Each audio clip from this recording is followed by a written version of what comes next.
See if video comes on Zoom. Otherwise, we'll just see what happens here on some of these other platforms. Great. Well, welcome to. Let's see if Facebook goes. Facebook is always kind of the bane of my existence. For some reason, it doesn't work properly all the time. It happens with us on the live stream too. I'm dreading the novena. Yeah. Well, if worse comes to worse, we got it taped anyway on the. Here we go. Perfect. It's going now. So today we're going to talk about Josephite marriages, and just so I don't know if it was on the Flock note. Did I put a link to the New York Times article on there? No. So this actually came up. A parishioner had a question about it. They saw this article in the New York Times about a guy who was kind of remembering his parents, and for a time there, his parents lived in separate beds. They lived in the same room, but they had separate beds. So they had 4 kids. He had 3 other siblings, and for a time, for like years, they would be separated. Now his father, he did say that his father went through some medical problems, medical issues, but kind of the backstory was his mom was a nurse, his dad was a doctor. His dad was not Catholic when they first met. They got married. He didn't really go into description of how that all worked, whether it was actually in the Catholic Church or not. But regardless, they had 4 kids. And the father had kind of a major illness, which led to hospitalization and led to kind of a conversion moment for him. And he discerned and decided to come into the Catholic Church. Well, in the process of that, he was baptized, confirmed, all that good stuff. And they realized, hey, you know what?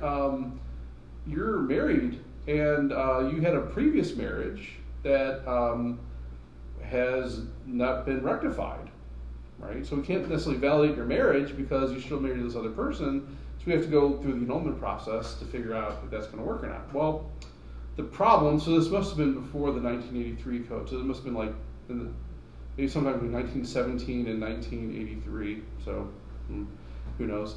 But they were not granted annulment. Even though they had 4 kids, were living together, he converted.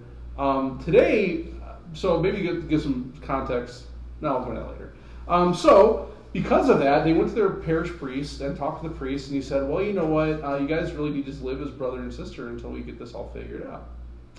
So for about a decade, they lived as brother and sister. They would not engage in a marital relationship. And they actually had documentation written up which established them in what they call a Josephite marriage. Meaning the same kind of marriage that Mary and Joseph were engaged in when they were walking this earth. So this raised some very interesting questions from this person that emailed me. Namely, would the Catholic Church do that today? I kind of took it to kind of even question whether it was even a valid thing to do. And we can talk. We're kind of talk about tonight a little bit, like what pastorally we would approach that, how things have changed now, where that may not be something that would be done practically, or then we talk theoretically about if it would be and why, but even what it is, right?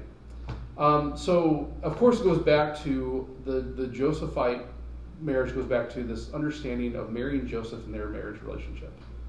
So we understand in our faith tradition that Mary remained a virgin before, during, and after the birth of Jesus Christ.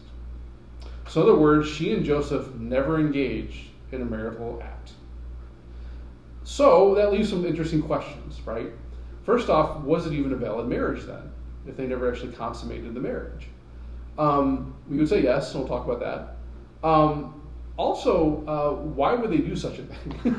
Right? So I think firstly, tradition kind of holds that Joseph was probably much older than Mary at the time. It was common in those days for a woman to get married around the age of 13 or 14. The men tend to range between maybe 18 and 25. That was kind of considered sort of a natural time for people to get married. Joseph, it's even thought that maybe he had previous marriage and the wife died. We don't really know for sure. There's really no evidence of that. But at the time of Mary and Joseph, there was this sect of the Levite people, which are the priestly people of Israel, that were called the Essenes. And they lived a celibate life, right? They would never take a wife or a husband. And if they did, they would never consummate the marriage. right? They would never actually engage in the marital act to actually say this is a established relationship. Part of that is because their whole direction was towards reading and writing of the Word of God, as well as ministry in the temple and these other actions that a Levite would do. So that became kind of a widespread practice in the time of Jesus through Judah and Galilee, that people would see this lifestyle and say, oh, that seems kind of cool, that seems pretty, that they're dedicating their life to God, they're not necessarily like living for this world. So therefore, many couples started practicing that, a Essene lifestyle. And so we say Josephite marriage, we're really saying an Essene marriage, Essene.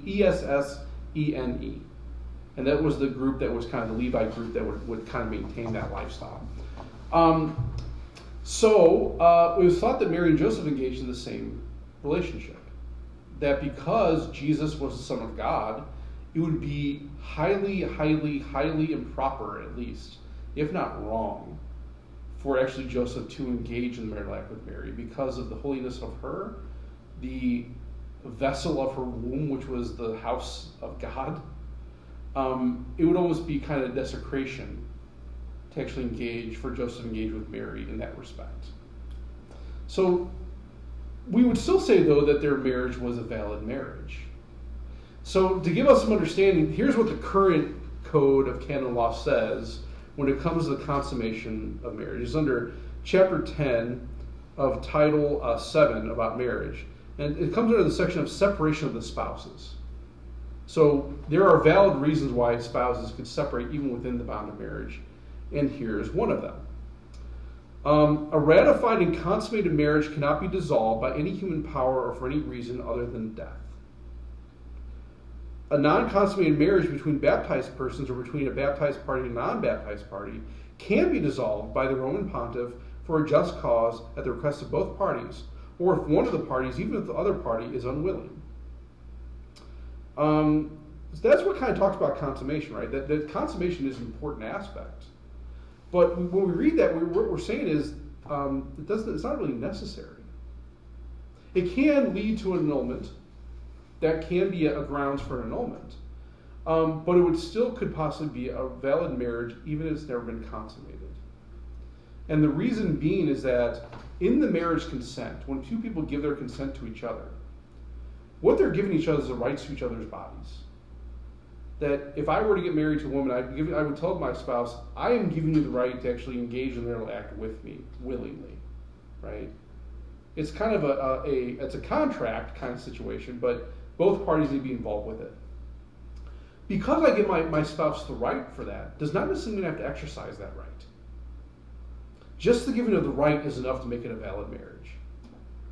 Whether I exercise it or not, that's between me and my spouse.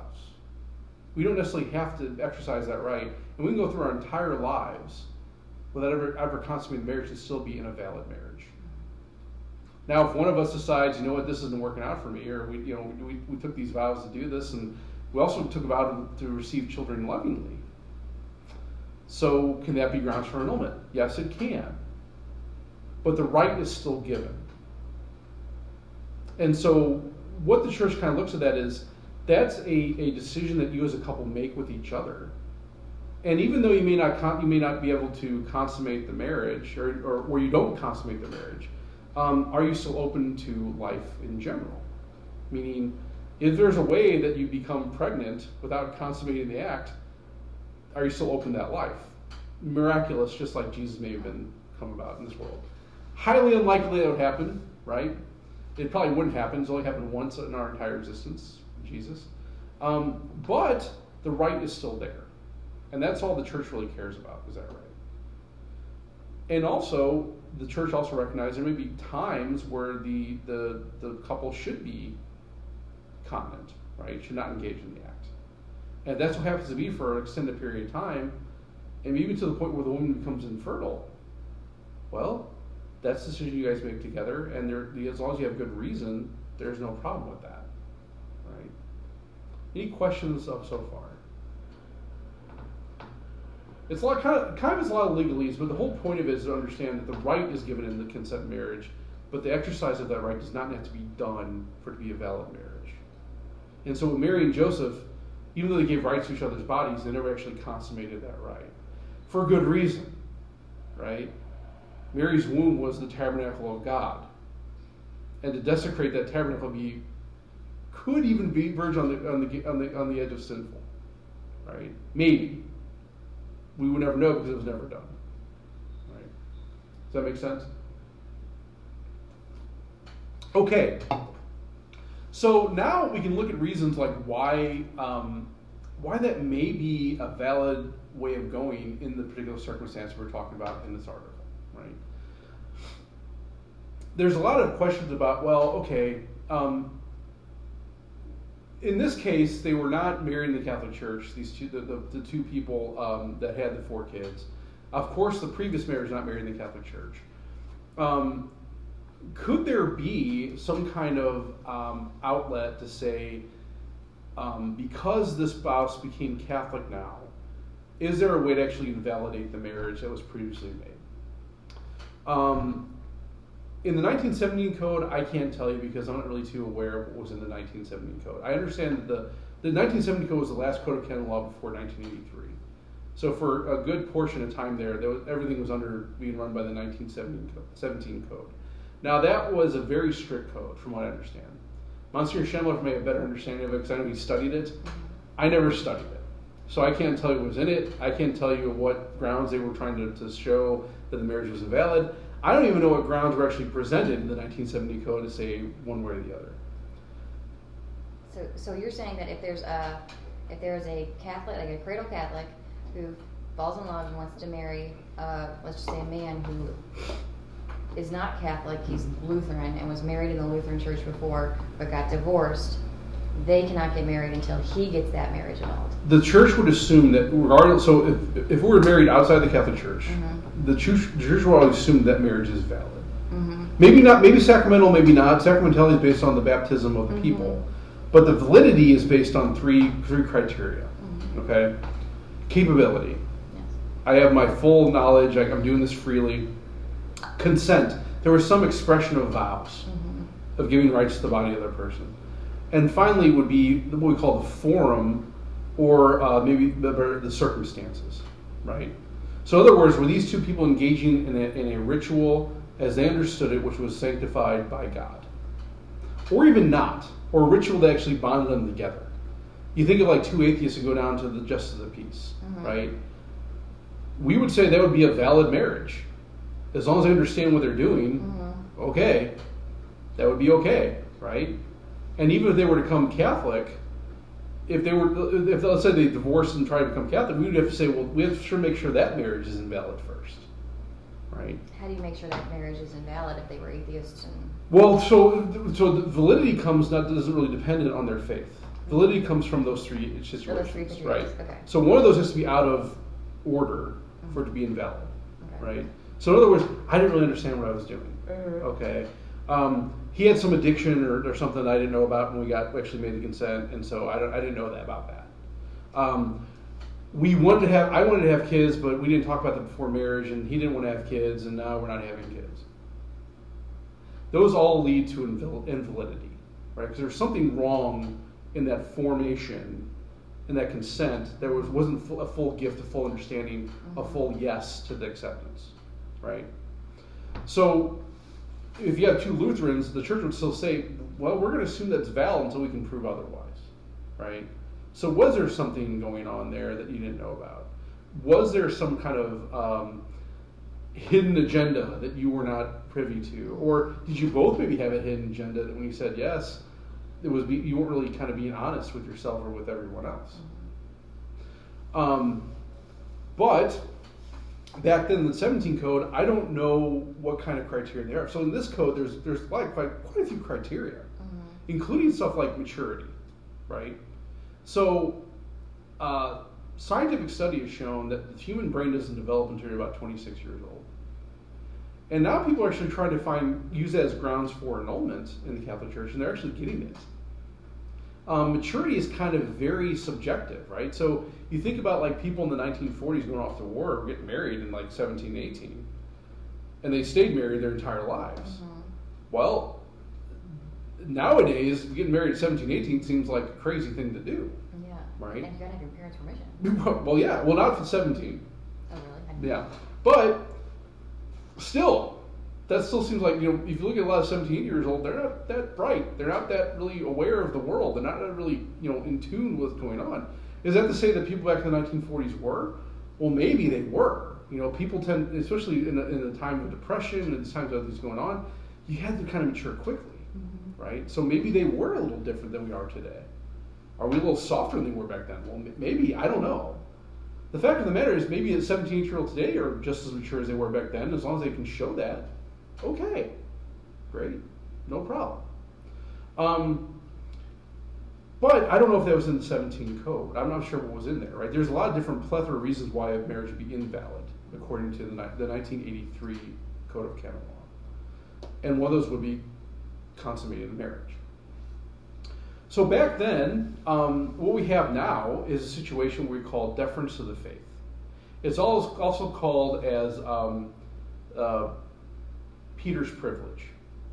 So back in, the early 1910s, before the 1917 code came out, but probably too close to actually make it part of that code, there was a couple in the United States. The man, I think, was Anglican. The woman, I think, was actually a Methodist. They were married to other people, left. One of them became Catholic, and wanted to get married to this other guy who also wanted to become Catholic.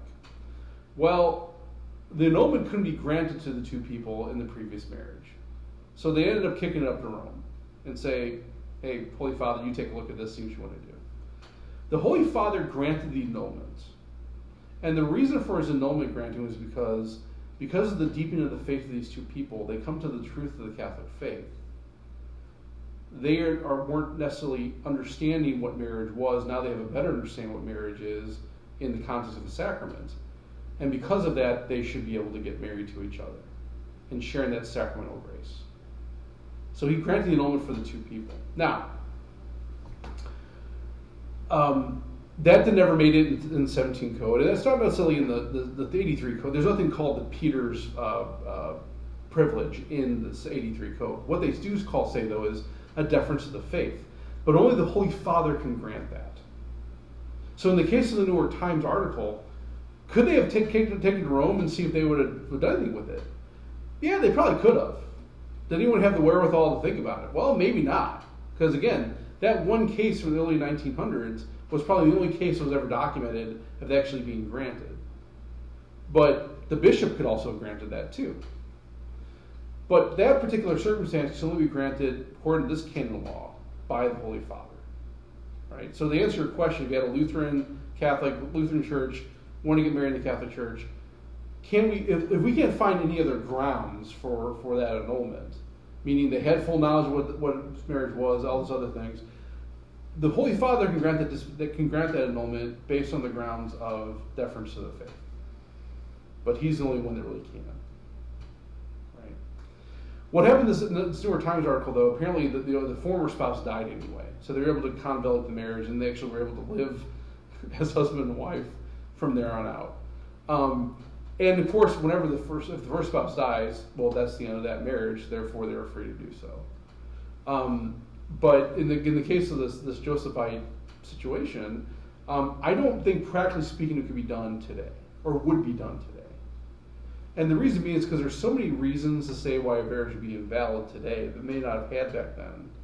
You probably would be more prone to seek the annulment than you would actually seek the Josephite marriage. I even kind of bristle at the fact calling it a marriage in some case, right? Because in the situation with this couple in the New York Times, technically he was already in another marriage. And so you could say a Josephite relationship maybe. But this raises kind of a deeper question. If I'm making a vow in front of a bishop that I'm going to maintain a celibate lifestyle with a woman or a man or whatever it may be, let's say in the situation of this guy that his wife died, would he then have to be dispensed from that Josephite marriage in order to then marry his current wife? Because he made a vow. They both made a vow. They're going to actually live celibate lifestyles in front of a bishop. And they even had documentation showing that, right? So even if a couple came to me and said, we want a Josephite marriage. Okay, let's say they go ahead and do that. And let's say in the context of this Josephite marriage, they decide, you know what, this is really hard and we want to have kids, so let's just dispense ourselves from that vow and have children. We'll engage in the act. Is that a sin? What do you guys think? So a couple has made a Josephite vow. They also have been engaged in the marriage bond, right? They've gotten married. They've also engaged in the Josephite vow. They decide to have children and engage in their act. Are they committing a sin?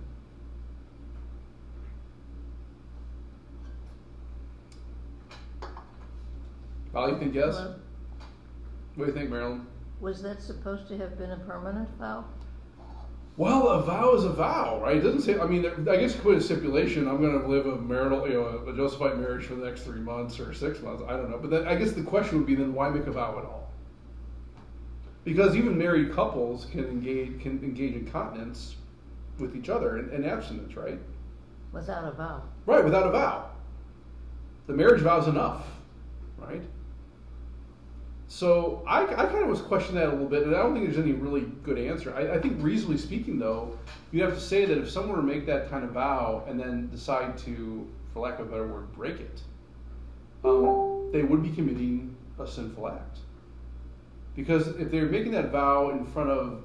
Well, what about priests who leave the priesthood? Okay, They've taken vows. of celibacy, yes, they have. Now, but when they leave the priesthood, they're typically dispensed of those vows. Meaning the bishop says, okay, you're still a priest, but I'm taking your faculties away and dispensing you of your vows. Right? Now, but in the same way, if the bishop didn't do that, the priest just went off and found a woman and got married and, just these or whatever, he'd be committing sin. For Should sure. a married couple be dispensed of their vow? I would believe so, but then they would have to go through that process of doing that. Meaning an annulment. Well, see, no, that's the thing. If, let's say you had a married couple that were in this Josephite vow, Oh, Josephite. right, they would have to be dispensed with the Josephite vow, I would say. Okay. And have to go back to the bishop and say, sorry, joke's on you, whatever, we won't get out of this. And, of course, I think, reasonably speaking, say you would grant that. But it does cause like an issue, because if you say that you're open to lovingly to accept children, you're taking this vow of not consummating the marriage, how can you say you're doing that? I guess you could say in the same way as Mary and Joseph, well, we're going to accept if it happens in this unnatural way. Mm-hmm. We'll take it. But then again, God works in the natural ways. And it's not necessarily about, I think it's another misunderstanding too, sometimes with couples, is there's a hierarchy of goods in marriage, right? That, of course, to baptized people, the highest good is sacramentality, you're allowing God to come into your marriage and work there. The next is unity, right? That the couple is becoming one flesh. And so the really important thing there is not so much you have kids, because if you're not good as a couple, your children are going to be affected by it anyway. And the church would say you'd have to fix something that's going on in your marriage before you really want to have kids, because having kids is not the solution to your marital problems, right? But those goods flow from each other. So from God flows this grace of this unity. And from that unity comes a flow of grace for children, right? So if you're allowing it, it's a sacramental, and then what's the next level? We call it unitive, right? And then finally the procreative. Because one of the biggest critiques against the Catholic Church is they think, you just want babies. You don't care about anything else, you just want children. And that's not true. That's actually the lowest of the goods of marriage. Yeah, of course we want babies, don't get me wrong, but that's not the highest good in marriage. It's not the be-all. The epitome of marriage is not children. The epitome of marriage is God. Then getting your spouse to heaven. And then from that flows a love of children that you help get them to heaven too. Right? So it kind of raised some interesting questions, not only legally but theologically, of kind of how that all works. But I don't know if that would be done today, practically speaking. First off, we don't actually have a ceremonial rite for a Josephite marriage. That's not really in the marriage, right, at all, or anywhere else. But also, too, I think if a couple were to come to me and says, we don't want children, we're going to rub Josephite marriage, I'd say, well, that's going to be a problem. And we have to look at why that may be, right? Is it really truly a theological issue? Like, you really want to devote this and give the sacrifice to God? Well, if that's the case, there's other ways you can do that without actually giving up your celibacy, right? I'm called to do that. But a married couple may not be called to do that. And we have to probably really discern that and go into some depth on that if they feel they're being called to it. Because in reality, well, I could have a Josephite marriage with people too. I mean, it's called celibacy. It's called, living as a brother and sister with a person, right? So, I don't know. It kind of raises some very interesting questions. But the whys and hows of things, I don't know if we really have a way today to actually say we would do that. And I don't think we would really direct people to do it either. I guess if it became the same situation we had in this New York Times article today, let's say you had people that can't get annulment, I would say first off, let's look at the annulment process. Let's see how that goes first, and see if we can't maybe do something about that.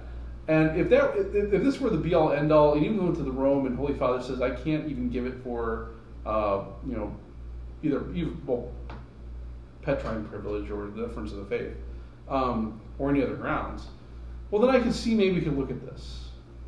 But I also think too, making a vow that extreme would just kind of be, I mean, you can live as brother and sister anyway. You don't need a vow to do that. And then if the circumstance were to come where, let's say, your former spouse were to die and you can now engage in the marriage, well, now you already put a limit on your marriage, right? You got to go back and get dispensed of that vow for the Josephite marriage, and then you can then engage. So I think it causes a lot more problems than actually helps. But I guess you could see in that particular circumstance of that being the case. But also I would think today that circumstance probably wouldn't happen. If it did, be pretty few and far between. Very strong people. Yeah. I mean, that's not to say that the annulment process is perfect, right? But I think it's a lot more streamlined. It's probably better than it was 20, 30, 40 years ago. Depends on the judge you get. Well, and I think part of that too is I think a lot of times you have to look at what the point of that process is. It's not just a level of freedom, which is what it does. But really it's meant to heal and actually bring closure. That's really the point of that process. It's meant for people to actually be healed and actually find that closure they're looking for. Even people I talk to who are divorced and not remarried and living, as they are, we kind of talk about this sometimes. I kind of like, have you ever thought about it? Because in reality, if they're living in that situation, they don't necessarily have to. But I think sometimes for people, it surely can be painful, but that pain is really being done for a purpose of healing. And it's being done for a purpose of kind of closing a chapter of your life so you can move on. And I think if it was looked that way, it's probably going to be beneficial. But as far as the Josephite relationship thing, I can't see that being a thing now these days. When you first mentioned that you're sleeping in separate beds, I was thinking about the early episodes of I Love Lucy. Yeah, when Lucy and Ricky could be seen in bed together. Right. And there's more for FCC reasons, yeah. But I mean, I do recall there was times when my parents went to separate beds when they got a little bit older. I think after my mom went through menopause, it was just kind of one of these things where it's just like, that's kind of a natural progression, I think, too, for many couples. Mine do, because my dad snores sometimes. Yeah. I think, medical reasons, whatever. I mean, there's reasons why that could happen. And it was funny, because I think they even in this article, they even told the kids, well, your dad's sick, and we want to make sure that he's okay. And then the kids asked him when they put the beds back together, oh, he's feeling much better now. It's like, oh, okay, well, great, Everybody is. Yeah, right. But it's funny that this guy didn't find out about this. I think right before his mom died. So they kind of kept that a secret most of their lives. Maybe they were embarrassed. I don't know. But what's funny is that it was sanctioned by the bishop, sanctioned by the parish priest. Not many people knew about it. The bishop and the priest did, and they even had documents written up for it. And I would like to know, if they had to go back and dispense of that vow then. I don't think of course the article didn't get much into it because what do they know? But that would be an interesting question to see if that actually happened or not.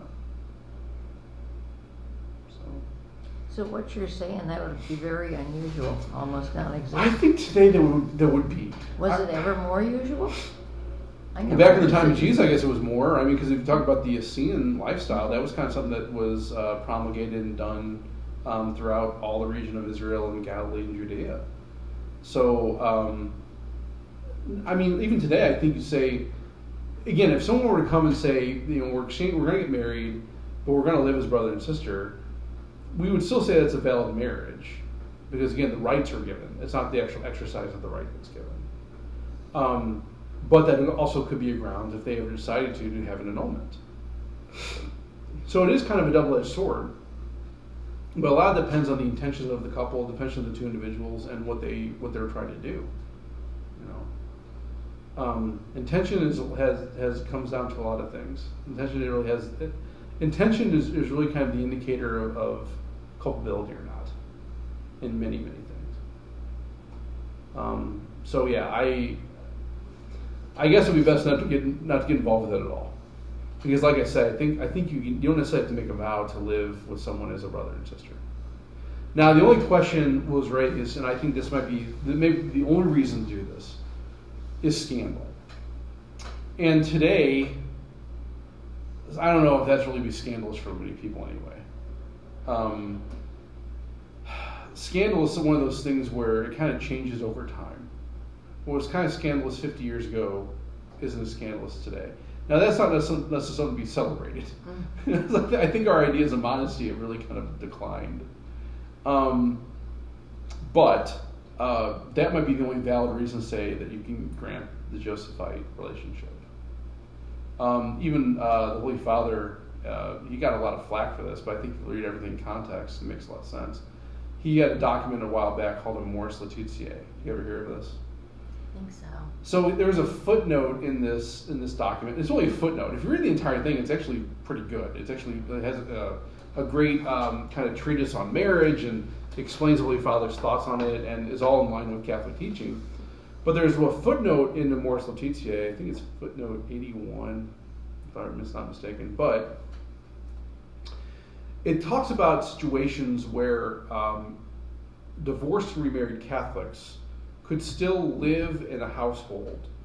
And it really would kind of the reasoning be for the good of children that came from the relationship. So in other words, I think what the Holy Father's envisioning is you have a family or a couple, they marry, not in the Catholic Church because they're divorced, they start having children, and now they start repenting and realizing, oh, wait a minute, we really need to get this looked at and, for spiritual good of our family. And I think in that aspect, repentance would be necessary. And what the Holy Father is saying is, for the good of that family, it would be unreasonable to say, why don't you guys separate for now? Not necessarily separate beds. Maybe why don't you go, Dad? Why don't you go live down the street in your own apartment, and while and maybe you guys can rotate through and help out with the family. And then we're traumatizing children. Exactly. Mm-hmm. And so that's what the Holy Father was looking at. And if you look at the context of Catholic teaching, the Church would agree with that. So yeah, that doesn't make a lot of sense, right? As long as they're understanding what they're doing and they're trying to seek that forgiveness and that repentance, okay. Not that they should engage in the marital act either. They should still live as brother and sister. And the Holy Father didn't say that either. I think that because I don't think it was made explicit, I think that was kind of why he got a lot of criticism for it. Uh-huh. But if you read everything in the context of Catholic teaching, it does flow. So I think that might be, when we talk about Josephite relationships, that might be the only reason why you would say, yeah, maybe we should actually allow this, provided you can't get an annulment for whatever reason. But that would be the only reason. And I think in that respect, if they're going as far as getting this permission from the bishop, you may even ask why the bishop wouldn't just grant the annulment anyway. Because that would become closure, that would lead to healing, and there's already repentance present. So, I don't know. It raises some very interesting questions, but I think today, Marilyn, like you said, I don't think practically it would be something that would be done. And if it were to be done, it would be really, really few and far between. Yeah. I thought that was kind of interesting to talk about. Yeah, any questions, comments, concerns, heresies? I'd never heard of it. How did you hear of it? I hadn't. I didn't either. Because I got the text message. Yeah. And then he starts talking about it, and I was like, I just heard something about marriage, and I'm in marriage prep right now. I'm getting married in March, and I was like, oh, that'd be good for me to hear. Yeah. And I went and I was like, that's not what I thought it was going to be about at all. Well, and I said like Josephite marriage. I mean, they're really the same thing as I've heard of seen marriage. I've never heard of Josephite. But really looking at it, it's like, oh, it's the same thing. They just use different terms, but it's really the same thing. See, I thought it could be like a selfless person in Josephite marriage. I thought it was going to be like how you could be the selfless person in your marriage. Yeah. Like how you served it. That's what today's kind of was like. But that's also kind of.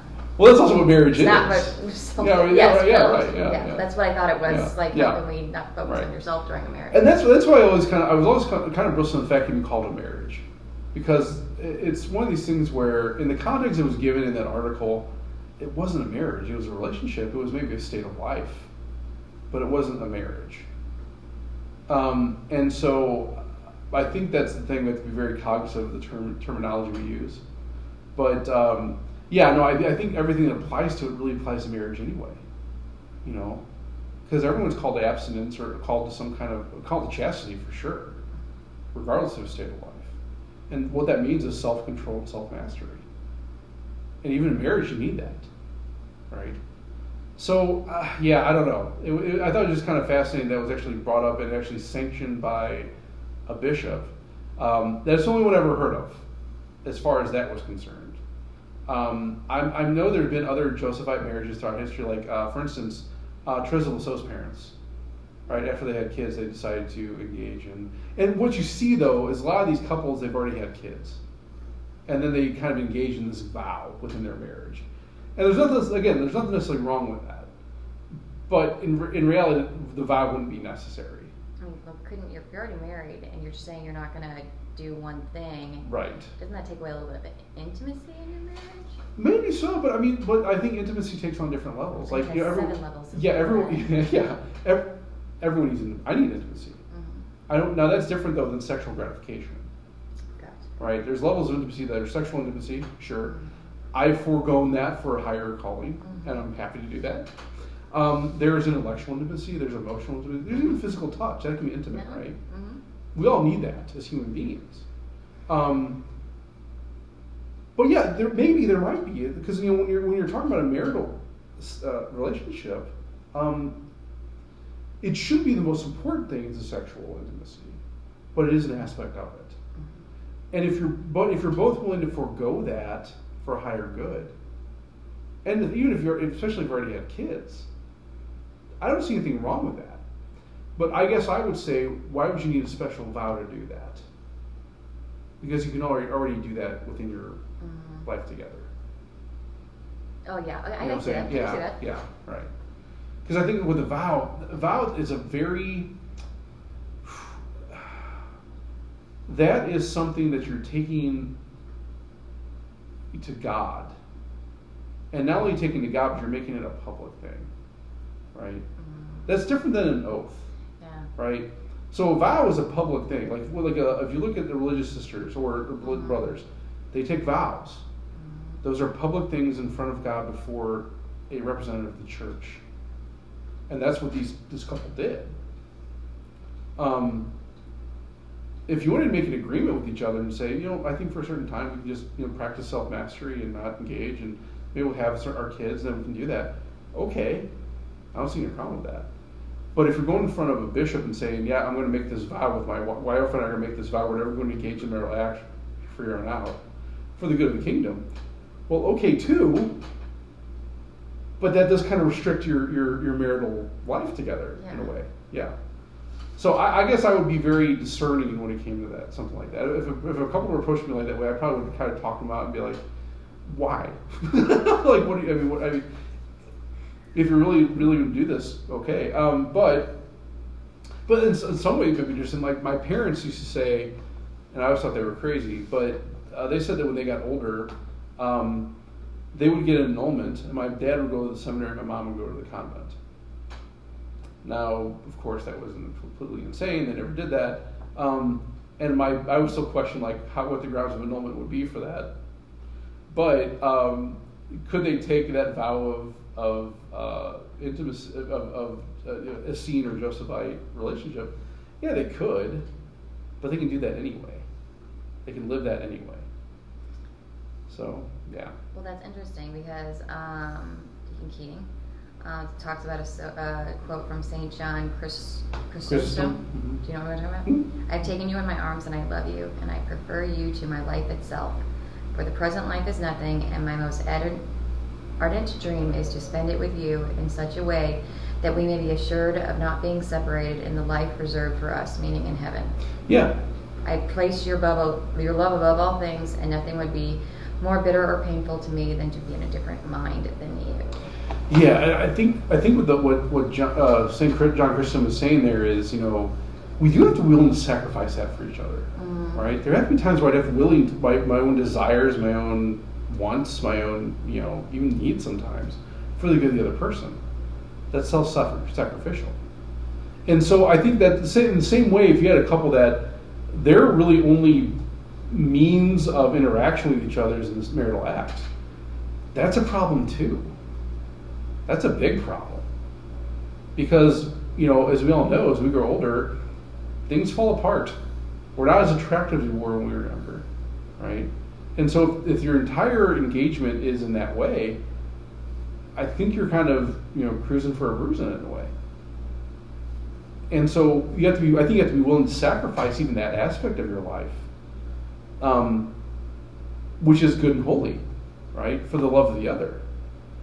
But also, too, I think going to the point of making a vow is somewhat extreme in that respect, right? Because you're just living that life, and then there's actually promising to live that life. In some ways, it kind of is restricting, I think. And I would even argue that if you're making that vow, especially if you can't live it, you're kind of leading yourself to sin. And that any pastor probably would want to take that into consideration too if they're actually talking to a couple about that as well. Kind of like want to make a promise if you think you might break it. Yeah, because let's be honest. When it comes to temptation, whether you're in a marital bond or not, right? Temptation's always there. And part of this, especially for a couple that's training to become married, that's part of the training is to overcome that temptation, right? To master yourself. But it's not done perfectly all the time, right? Which is why we have a great sacrament like confession that you can go to and receive that mercy and love of God and be reconnected with Him and just try again. But yeah, they're kind of putting even, I think sometimes if that's the case, you're probably putting a burden on people. And so I would probably be very wary about doing that. Not to say that the couples can't. We have examples out through history. But I think what's interesting about those couples, they kind of do these things within their own bond of marriage, not necessarily sanctioned by anybody else, and maybe they are. But also they've already had kids. They've already engaged in that act in some way. I don't know of any marriage off the top of my head, and maybe people have examples, I don't know, where you had a couple that were capable of having children, yet never consummated their marriage because they made a vow of this type. Except for Mary and Joseph, maybe that's about it. I don't know.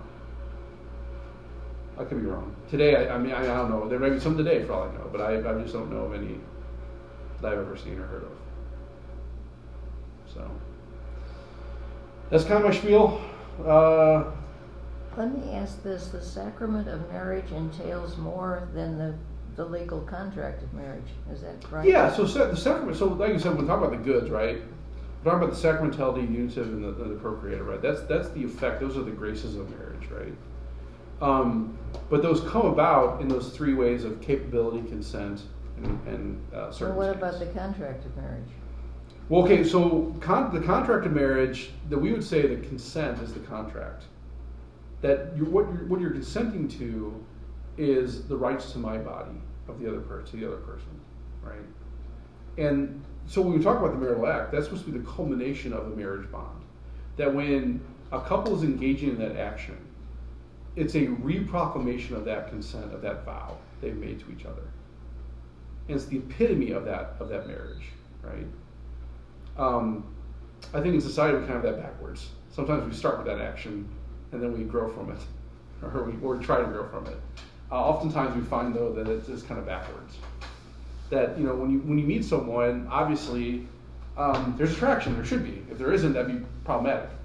But from that should come a bond, at least maybe an emotional bond. Oh, I really like being around this person. This person makes me feel good, or this person makes me feel happy. And that grows into an intellectual bond. Wow, this person really challenges me, right? It makes me want to be, a better person. To a spiritual bond, like, wow, I want the best things for this person, and I want this person to be in heaven with me, right? The marital act culminates in that bond, right? That I love you so much, I want another one of you, right? That's what that should be. And that requires a lot of self-mastery, a lot of discipline, especially in society today. But yeah, I think that's kind of the idea. That's the ideal. But and that's what I'm saying. If we have a lot of couples live together. That's just kind of the nature of things are today. And my assumption whenever I talk to couples is I'm assuming you're living as brother and sister unless you tell me otherwise, right? And I always tell couples that you're adults, you make your own decisions. Here's why the church teaches this, and I'm assuming you're going to strive for that. And if you fall, we have a sacrament for you, right? We're here for you. We'll help you in any way we can. And so yeah, I think part of that is I think the context of this too would just be odd. I think for a couple of days to come in preparing for marriage and say they want to do that. I mean, it'd be great if they did, I guess, but I would also kind of maybe want to talk with them about what that means for them, how that would affect their marriage, and what the recourses may be.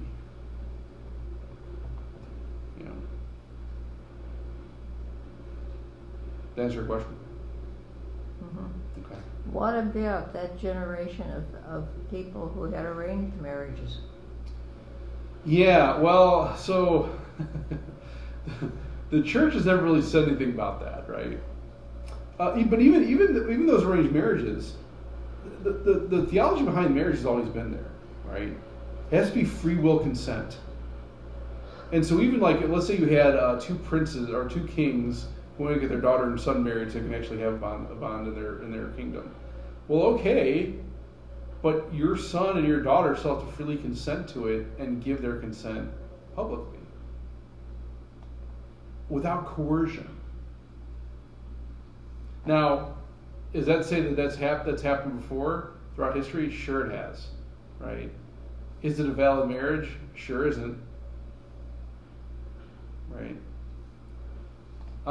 Part of that is the understanding of the people, and part of that is also how much did the person that was witnessing the marriage actually know. Mm-hmm. I'm not as naive to think that many couples that come to me for marriage prep are telling me the 100% truth. I have no evidence to show otherwise, to say that they're lying to me or anything like that, right? And I hope for the best for them, right? I also believe the grace of the sacrament will prevail and also lead them to a deeper understanding, deeper faith, a deeper love for each other, a deeper love of God. But ultimately, when we talk about the sacrament of marriage, I'm not the minister and the recipient of the sacrament. I'm there as a witness. That's it. The sacrament of marriage is the only sacrament in the Catholic Church where the matter, the recipient, and the minister are the same. I'm not there to administer the sacrament or to receive the sacrament. I'm just there to witness it I'm there to witness it on behalf of the church, to make sure that everything was done legally and correctly. That's it. Only the individuals know the content of their God, and the individuals know the content of their character, where their heart is. and what they're saying yes to. I don't. It's kind of the same thing with like mortal sin, right? We had a discussion about in the confessional. Mm-hmm. When someone in the confessional starts confessing things, I'm assuming it's mortal.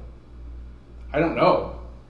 I don't make that determination. The only person to make the determination is the person doing the action, right?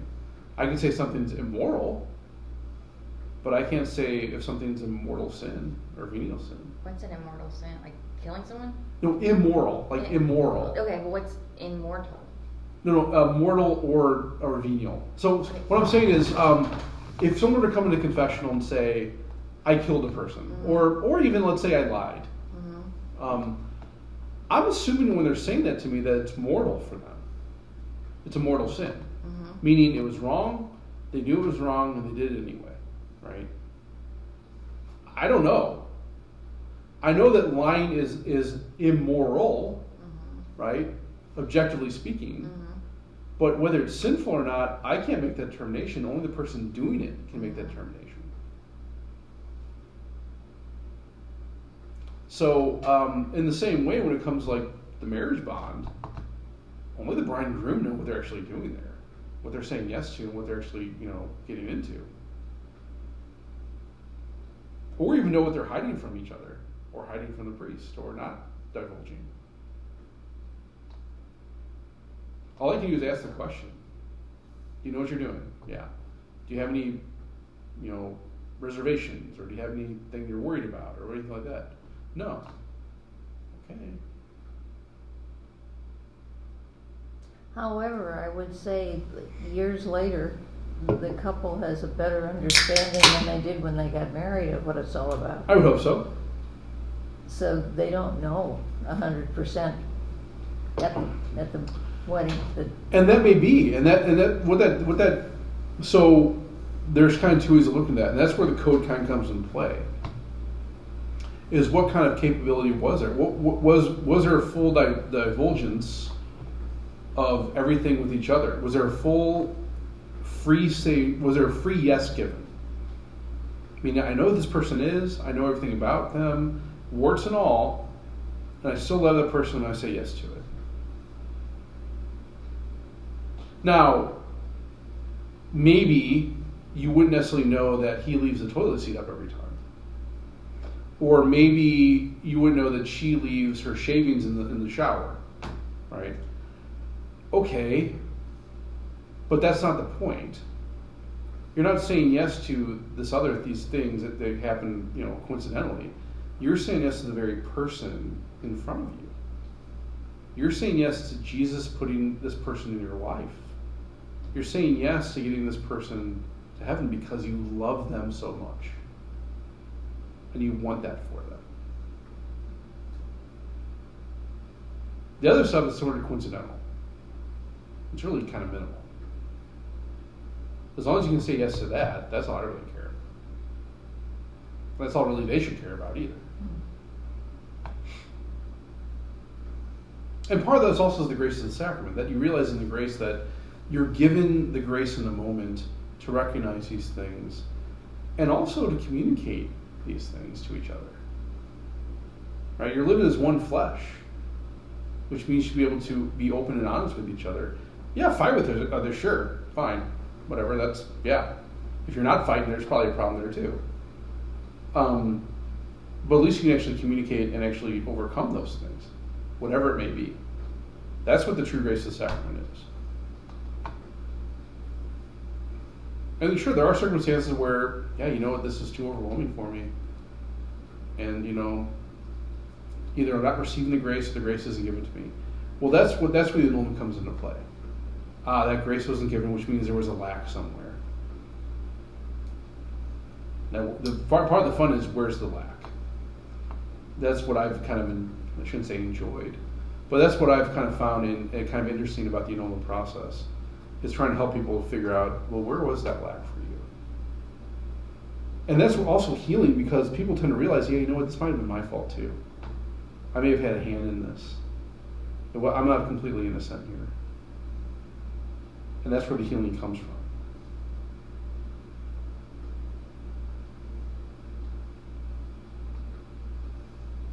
Great. I've learned a lot. Thank you. Well, praise God. Well, next week we'll have Bother the Father, so we'll see everyone back here. That's an open forum. That's any question whatsoever. Oh, we got a question on here.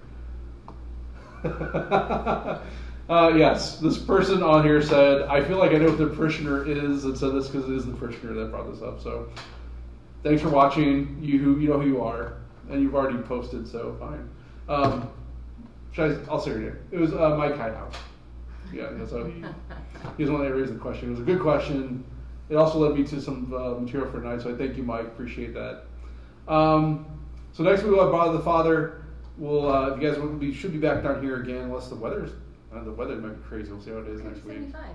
75. Yeah, it might be. Who knows, right? Otherwise, we'll be down here again, and that's more of an open forum. It's any question whatsoever. So I try to answer to the best of my ability. Now, if I don't know, I write it down. And I try to find the answer later. So hopefully, we'll see you next week. Otherwise, we'll see you on Sunday, and have a good week. See you Tomorrow? Tomorrow. tomorrow. Oh, that's right. Oh well, it's over now. Can't do it anymore. Oh, I made that announcement at Mass too. I'm like, well, we should see you there. Hopefully, yeah. All right. So when is your wedding? It's March 26th here. Beautiful. Yes, very. They're gonna have 15 priests there. It's gonna be great. It's only 9. I work at Kendrick Lennon Seminary, so I have one of my dearest friends is going to be the main officiant. Some Yahoo is going to be the co-celebrant. I have an uncle and a cousin who are priests who are going to be co-celebrants.